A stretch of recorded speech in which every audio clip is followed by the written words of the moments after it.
Halo teman-teman semua, perkenalkan nama saya Ramadan Umar Tenowai dengan NIM 20010500005, mahasiswa program studi pendidikan fisika Universitas Nusa Cendana Kupang semester 4. Pada kesempatan kali ini saya akan membahas materi tentang gelombang bunyi. Video ini saya buat untuk memenuhi tugas ujian akhir semester mata kuliah Kapita Selekta Fisika Sekolah 1 yang diberikan oleh Bapak Marsibani. Untuk lebih jelasnya langsung saja simak pembahasan video berikut ini. Yang pertama, kita bahas tentang apa itu gelombang bunyi. Suara atau bunyi merupakan gelombang merambat yang dihasilkan dari benda bergetar sebagai sumber bunyinya, sehingga gelombang bunyi adalah gelombang yang merambat melalui media tertentu. Gelombang bunyi merupakan gelombang mekanik yang digolongkan sebagai gelombang longitudinal. Mengapa disebut sebagai gelombang longitudinal?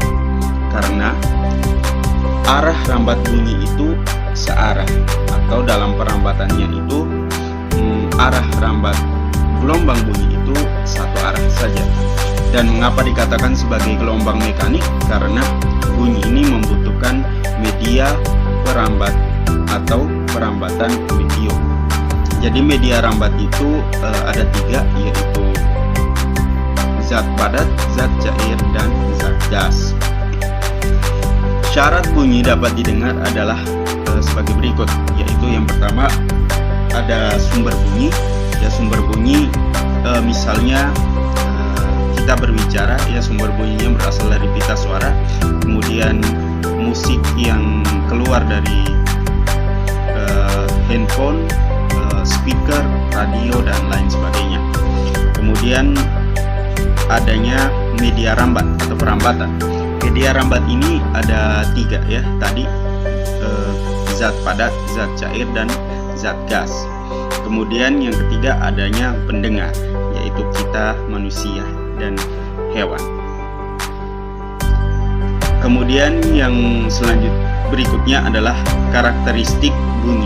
Ada beberapa karakteristik bunyi. Yang pertama adalah bunyi merupakan gelombang longitudinal yang sudah saya jelaskan tadi. Kemudian yang kedua adalah bunyi hanya merambat melalui medium padat, cair, dan gas. Dengan kata lain, tidak dapat merambat pada ruang hampa. Jadi mengapa dikatakan sebagai gelombang mekanik? Ya, karena bunyi membutuhkan medium dalam perambatannya. Jadi bunyi ini tidak dapat merambat dalam ruang hampa. Kemudian yang selanjutnya adalah cepat rambat, dipengaruhi oleh kerapatan media perambatannya. Bunyi akan lebih cepat merambat pada medium yang memiliki kerapatan tinggi. Jadi antara zat padat, cair, dan gas ini yang memiliki kerapatan yang paling tinggi adalah pada zat padat. Jadi bunyi ini lebih cepat merambat pada medium padat, seperti itu. Kemudian bunyi dapat memantulkan gelombangnya mengenai suatu benda. Nah, ini adalah salah satu sifat bunyi yang akan dibahas pada slide berikutnya. Selanjutnya ada klasifikasi bunyi. Nah, berdasarkan frekuensinya, bunyi dapat diklasifikasikan sebagai berikut. Yang pertama ada infrasonik. Infrasonik ini adalah bunyi yang memiliki frekuensi kurang dari 20 Hz. Nah, yang bisa mendengar bunyi ini adalah hewan seperti anjing, jangkrik, gajah, hiu, dan laba-laba. Selain itu, bunyi infrasonik juga dimanfaatkan oleh seismometer untuk mendeteksi gempa bumi. Kemudian, audiosonik. Nah, audiosonik ini adalah bunyi yang memiliki frekuensi di kisaran 20 sampai 20.000 Hz. Pada frekuensi ini, kita manusia dapat mendengar. Jadi manusia itu dapat mendengar bunyi, ya, pada frekuensi dari 20 Hz sampai 20.000 Hz. Kemudian ada ultrasonik, bunyi yang memiliki frekuensi lebih dari 20.000 Hz atau 20 kHz. Yang bisa mendengar bunyi ini adalah kelelawar dan lumba-lumba. Nah, selain itu, bunyi ini juga dimanfaatkan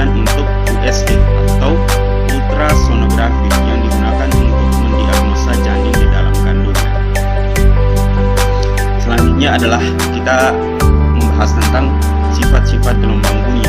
Ada beberapa sifat-sifat gelombang bunyi, yaitu ada refleksi, refraksi, difraksi, interferensi, efek Doppler, dan pelayangan. Lebih jelasnya langsung saja kita bahas satu-satu.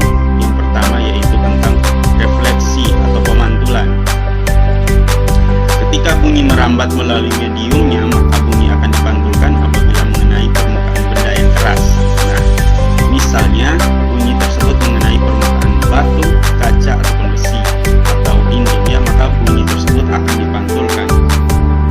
Sudut bunyi yang datang sama dengan sudut bunyi yang terpantulkan. Misalnya bunyi datang 60 derajat dari arah kiri, maka bunyi tersebut akan terpantulkan pada arah kanan sebesar 60 derajat juga.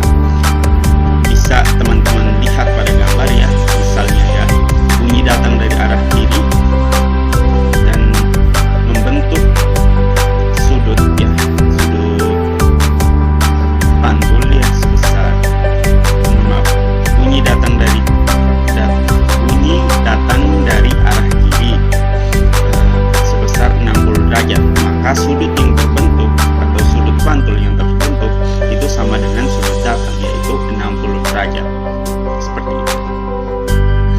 Kemudian arah datang, arah lari, dan arah garis normal bunyi di antara keduanya berada dalam satu bidang yang sama.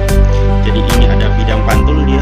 Jadi arah datang, kemudian arah pantul, dan garis normal itu berada pada bidang yang sama atau berada pada titik tumpu yang sama, yaitu di sini. Kemudian selanjutnya ada refraksi atau pembiasan.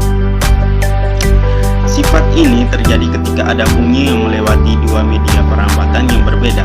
Nah, misalnya bunyi ini melewati udara dan air, maka bunyi tersebut dapat dibiaskan atau dibelokkan. Kemudian ada difraksi atau pelenturan. Sifat difraksi atau pelenturan ini berlaku apabila ada bunyi yang melewati celah sempit, maka bunyi tersebut akan dilenturkan. Contohnya, ya, ketika melewati gang sempit, seseorang akan tetap bisa mendengar orang-orang berbicara dari dalam ruangan atau di sebelah gang karena bunyi tersebut melewati celah-celah yang sempit tersebut. Kemudian sifat yang selanjutnya adalah interferensi. Nah, interferensi atau perpaduan. Jadi interferensi ini terjadi apabila ada dua bunyi yang saling padu. Jika keduanya memiliki frekuensi yang sama, maka bunyi yang dihasilkan akan semakin kuat. Namun jika salah satu bunyi tersebut frekuensinya lebih rendah, maka bunyi yang akan terdengar hanya satu, yaitu yang paling nyaring atau frekuensinya tinggi. Seperti itu. Kemudian ada efek Doppler. Nah, efek Doppler ini mungkin sering kita rasakan, ya. Sifat yang satu ini akan menjelaskan kalau ada sumber bunyi yang membangun atau mendekati pendengar, maka frekuensi yang didengar oleh pendengar akan naik turun atau perubahan frekuensi. Nah, misalnya ketika kita berdiri di pinggir jalan, tiba-tiba mendengar suara sirine ambulans dari distance atau di dekat kita, ya. Nah, ketika ambulans tersebut berjalan menjauh, maka suara sirine yang didengar akan lebih rendah. Nah, dalam perumusannya efek Doppler adalah Fp sama dengan V plus minus Pp bar V plus minus Vs dikalikan dengan Vs, di mana Fp adalah frekuensi yang didengar oleh pendengar dalam satuan Hertz, Fs adalah frekuensi sumber bunyi dalam satuan Hertz, V adalah cepat rambat bunyi di udara dalam satuan meter per sekon, Vp adalah kecepatan pendengar, ya, dalam satuan meter per sekon, dan Vs adalah kecepatan sumber bunyi dalam satuan meter per sekon. Kemudian sifat yang terakhir adalah pelayangan. Nah, pelayangan bunyi atau beats adalah fenomena yang menerapkan prinsip interferensi gelombang. Pelayangan akan terjadi jika dua sumber bunyi menghasilkan frekuensi gelombang yang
berbeda-beda.